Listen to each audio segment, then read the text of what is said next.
Hi guys, area don scatter as Asari Dokubo came out to say that he has a private military that is working for him and Bola Ahmed Tinubu. This is unacceptable. This is how terrorists and Boko Haram started. How can a non-military say that he has a private military in a country? Make una watch this video and hear what Dr. Reuben has for Asari Dokubo, and don't forget to share your thought with us. This is just as former militant leader Asari Dokubo, in a recent podcast that went viral over the weekend, revealed that he owns a private military company that was engaged by the government of the Nigerian state. I have a private military company that was engaged by the government of Nigerian state, and I've been doing the work for the Nigerian state. Private military companies exist all over the world. We have Black Waters, we have Wagner, we have so many private military companies. They are not even new to Nigeria. The only thing new is that maybe a Nigerian is now providing the same services that South African and Belarusians and other people provided to fight Boko Haram. And we fought. We are fighting side by side with the Nigerian military in many places. Well, all right, Dr. Abati, a lot of questions here. Like I said in my introduction, people are genuinely worried about the situation in Niger. And you saw that President Bola Ahmed Tinubu met with, governors in the boundaries or surrounding the boundaries of the country at this moment. And now we see this video from Asari Dokubo talking about owning a private military company, mercenaries. I mean, I don't know how this is, relevant or even allowed in our constitution. I know that it is against the Geneva Convention to even go to war with mercenaries. What are your thoughts on this? Okay, I guess the matter is as follows. The concern about Niger is understandable. The Nigeria shares border, about over 1,000 square kilometers, converted into miles, 999 miles of border zone. 7 states along that stretch, Sokoto, Kebbi, Katsina, Jigawa, Yobe, all the way to Borno. And those persons there are saying for cultural reasons, for ethnic reasons. I've heard some people saying they have brothers, they have cousins in Niger, and that nobody should come and wage war against their kith and kin. And that in any case, if that were to happen, it's the people in those 7 states that will be immediately affected, because you will expect that Niger will fight back, backed by Wagner, backed by Russia, backed by the other states, Algeria, Mali, Burkina Faso, Guinea-Conakry, who have said, well, we don't support any kind of ECOWAS military intervention in Niger. So clearly, there's an issue there. However, it's not only those northern states that will be affected, as we established.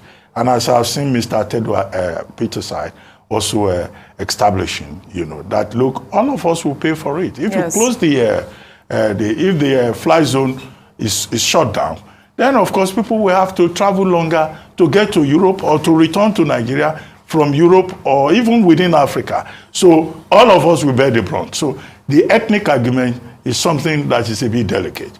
What we can hold on to is that Nigerians are saying, we don't want war. We have enough problem in Nigeria. Yes. Our president may be the leader of ECOWAS, but why don't you find other means of helping the people of Niger instead of starting a war, the end of which nobody can predict? So that is that about that. And that's why the Senate threw out the suggestion that they would need an approval, that the president needs approval to implement ECOWAS resolutions under, Section 5, Sub 4, of the 1999 Constitution. Now, the point about a private military company, also called private military contractors, also called private security guards and all of that, or private military contractors or private military firms. That's nice. It's a major issue in international law. Yes.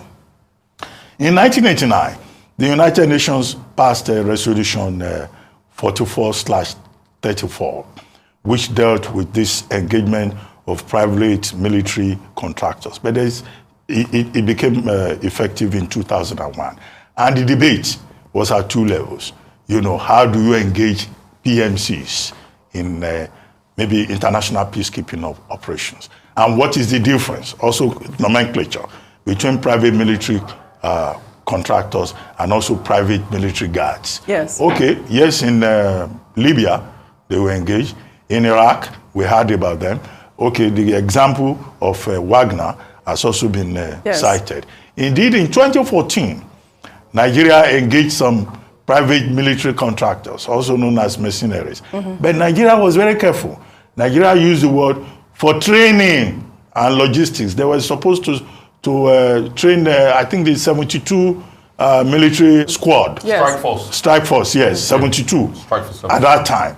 But then when President Buhari took over, he probably being a soldier, and knowing how controversial the engagement of private military contractors is internationally, Yes. decided to move from it, and he didn't continue with that operation. In 2014, the issue was Chibok girls. Yes. So that's the background. But for Asari Dokubo to say that he runs a private military company, no, that would be an illegal company. Yes. It would be an illegal operation. If you look at the Nigerian constitution, only the police is given powers for internal security.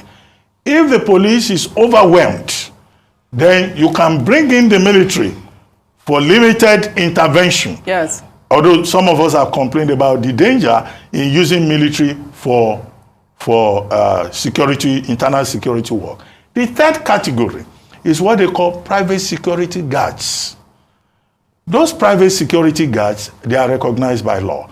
They are, you know, under the Ministry of Interior, and the Establishment Act of the National Security and Defense Corps allows the Civil Defense Corps to license those private security guards who can be deployed either for public or private purposes. So if he's saying he has a private military company, no, that is wrong. Yeah. Because Nigeria does not recognize that. But if he says he has a private security guard company, like all these people. But he says they work hand in hand with the Nigerian that would be an military, illegality. and they've been conducting, you know, operations in different states. Maybe he's using the wrong nomenclature. In Nigeria. No. But even to say that it is considered unlawful, just for Nigerians that are even considering that option, it is considered unlawful under the Geneva Convention to even send mercenaries to war. So, I mean, I don't even think it should be something... You know, when you go to Geneva Convention, you're even going far. Too far, As okay. recently as 2001, Yeah. I just said the resolution 44/34 of the UN raised issues. Right. So it's a major controversial Big issue. But we have over 1,100 private security guards.